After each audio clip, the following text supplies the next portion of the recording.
All right, joined here by Hall of Fame boxing promoter Frank Warren. Special media lunch ahead of Wilder Fury. Frank, how you doing? I'm doing good. I had a nice Christmas with my family, and I hope everybody did with theirs.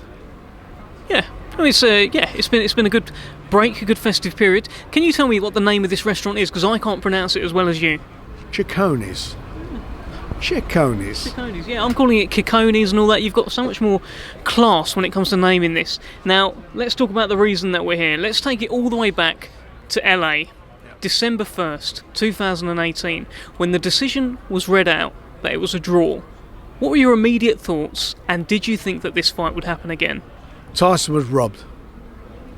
Did I think it happened again? Yeah, of course I thought it happened again. There was a rematch clause in the contract, so it was going to happen again, but he was robbed. And subsequently, events overtook themselves. We were discussing what we were going to do I was talking to Shelley Finkel about making a rematch, and then this offer came through from ESPN to build Tyson's profile in the States with him and, with ESPN and Bob Arum. And we decided to go down that road, which would make it a more lucrative fight and give Tyson a bit more. He'd been out the ring for a while, and when you think about it, he fought two sort of basically easy jobs, which you would expect coming into his comeback, having lost 11 stone and not just losing the weight, all the issues that he'd gone through mentally and all the problems he had, the dark moments of despair. And we decided to go down that road and built the fight to be where it is now. And obviously on the 22nd of February, it's going to be a mega event. Well, that was exactly what we were told. When this whole ESPN thing came around, it was a case of this fight is going to build and build now. They're both going to go off. Wilder scored a couple of highlight reel knockouts. Fury's put in a couple of big performances in America. Is it now sufficiently built? Are you happy with how it's marinated? Look, it was built after the first fight. Now it's super built. It's a great fight. It's a fight that, anybody who likes boxing, is involved in boxing, wants to see. It was a great fight the first time round. The next one's going to be even better. Tyson's at the top of his game now. He's not in a situation where he's had to lose, where he has lost, or he did lose, nearly 11 stone in weight to fight Wilder. He's now training for a fight rather than training to lose the weight. How big of a star has he become? I mean, presumably you're speaking to Bob every day, who's in America, and he sees Fury's star. What do you know about how big of a star he's actually become now? Well, he's a much bigger star now, isn't he? Beside the fact that he's, the great fight he had, and the fact he was robbed, and anybody in boxing see that agreed with it. He's in a situation now where he's fought on WWE, which he was a tremendous success on that. He's had his autobiography out, which in the UK was #1 bestseller on Amazon.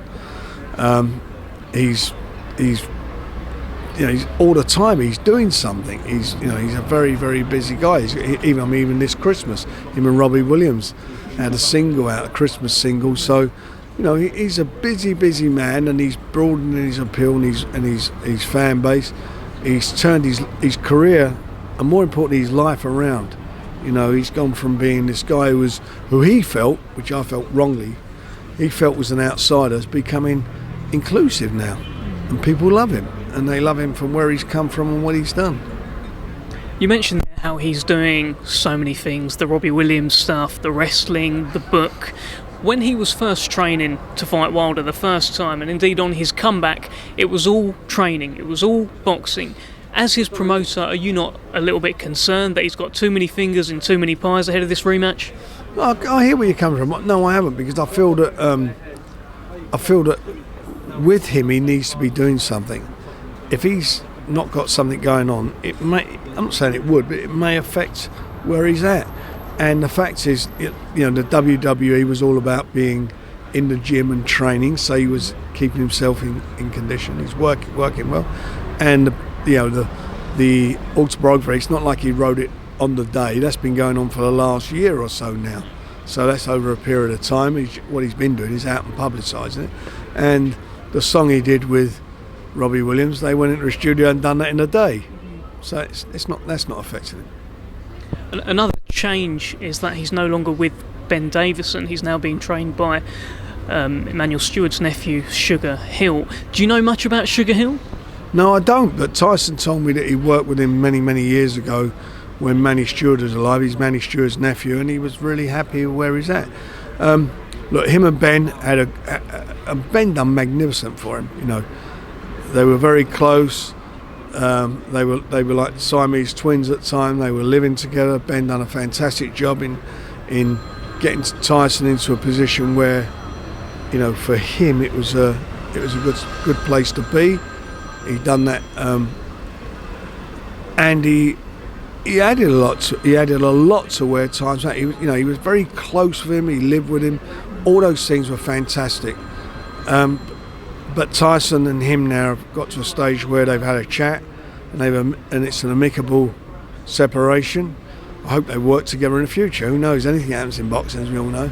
And Tyson feels that, or felt that he needed something extra or different in his camp, and that's where he's at. And at the end of the day, he's the guy getting the ring. What people got to remember with Tyson is, or think about with Tyson, is that he's he's a very competent boxer. I don't believe anybody's going to teach him any moves now or whatever. You know, he's a natural gifted fighter. It's just being with him. It's being in there, maybe refining certain things that he does. And hopefully that SugarHill now will do that. You know, Ben is not there, and we got to look at what is there and deal with what's there. And what is there now is his new trainer, and hopefully they'll gel and work together and refine the super talents that he's got and produce a performance that was even better than the last time out. How do you feel about the kind of form line heading into this? So when they went their separate paths, Wilder and Fury, Deontay Wilder scored a couple of really highlight reel knockouts, Dominic Brazil and Luis Ortiz. Fury got a good knockout himself against Tom Schwartz and then was made to work against Otto Wallin. Are you happy with the kind of form line? Is he sufficiently kind of prepared for you? I don't think the form line means anything. Deontay does what he does. He's a dangerous sod. He can lose 11 rounds of a fight and knock you out in the last round. That's what he is. He's a phenomenal puncher. He's the most dangerous heavyweight in the last 30 odd years. What you're not saying about Tyson's last fight against Wallach is that he got badly cut. And I always say one punch can change a fight. That one punch changed the fight. Most people felt that fight may have been stopped. So he was fighting to ensure that it wasn't stopped. He was trying to ensure that, and had to change his game plan, which shows you how adaptable he is, to ensure that the referee or the doctor didn't change the outcome of the fight. And under those circumstances, he done extremely well. This is a guy that can fight orthodox, southpaw, back foot, front foot. He's got a tremendous variety, and that's the difference. Whereas Deontay is what he is. He's a tremendous puncher.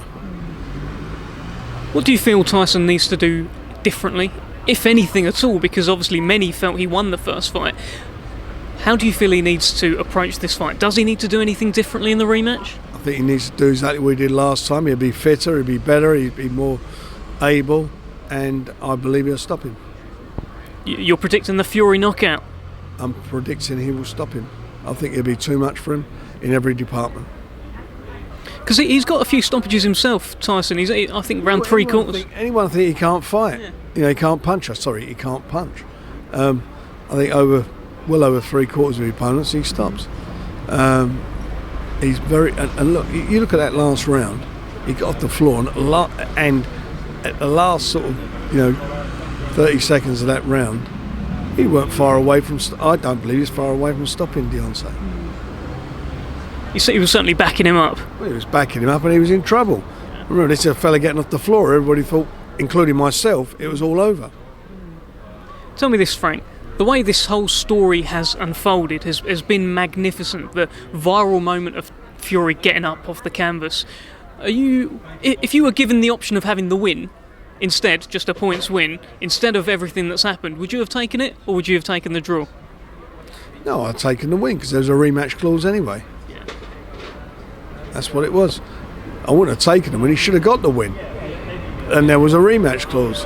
And who wouldn't want to see all that again? That was exciting stuff. I mean, that was on the edge of your seat, edge of your bum, all the way through. It was an exciting fight. I want to see that again.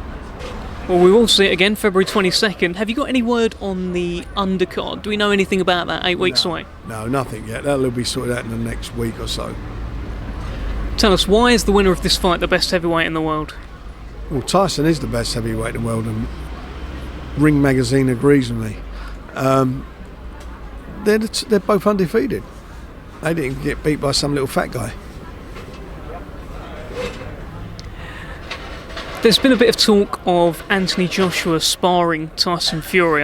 It sounded a bit like it wouldn't happen to me, but what did you make of it?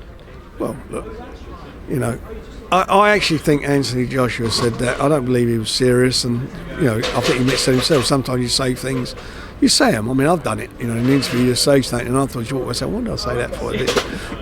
But I don't think. Who gives a shit about the sparring? I want to see them fight each other. The fans want to see them fight each other. I want to sit behind closed doors, fight each other. So Tyson wins this fight, and let's get it on. That's a great fight for the fans. British boxing at its best, British sport at its best, the biggest event. It'll be the biggest event since England won the World Cup in 1966, which would be 4 years born. Quite a few years. Biggest British boxing match in history, if that happens? Without a doubt. Mega event. Tell me, since there's been that talk of sparring, has there been ever any thought with you to maybe send Big Daniel up to go and spar with Tyson to help him prepare for Wilder's power? It's funny, we were talking, I was talking to Tim, who works with Tyson, about him going out there, but after his last fights, he'd been in camp, he's had 5 fights last year, he's going off on holiday, Daniel, so he needs a break. Maybe when he comes back he might go and do it, but we'll see. We will see. All right, any closing thoughts? Tickets on sale today as we take this, if we have this interview. Any closing thoughts, Frank? No, I'm just really looking forward to it. At the end of the day, as much as I'm a promoter and I manage fighters and so forth, I'm a fan, and it's the fight I want to see. This is edge of your seat stuff. The anticipation, the whole thing leading up to the fight. You got this guy who's the ultimate showman, in my opinion, the biggest showman since Muhammad Ali, against one of probably the biggest punchers since going back to George Foreman, Joe Frazier, Ali, Ernie Shavers, going back that far in the ring with each other. This is excitement of the best order. Do not miss it. All right. Thanks for talking to us, and thanks for lunch. You're going to get the bill.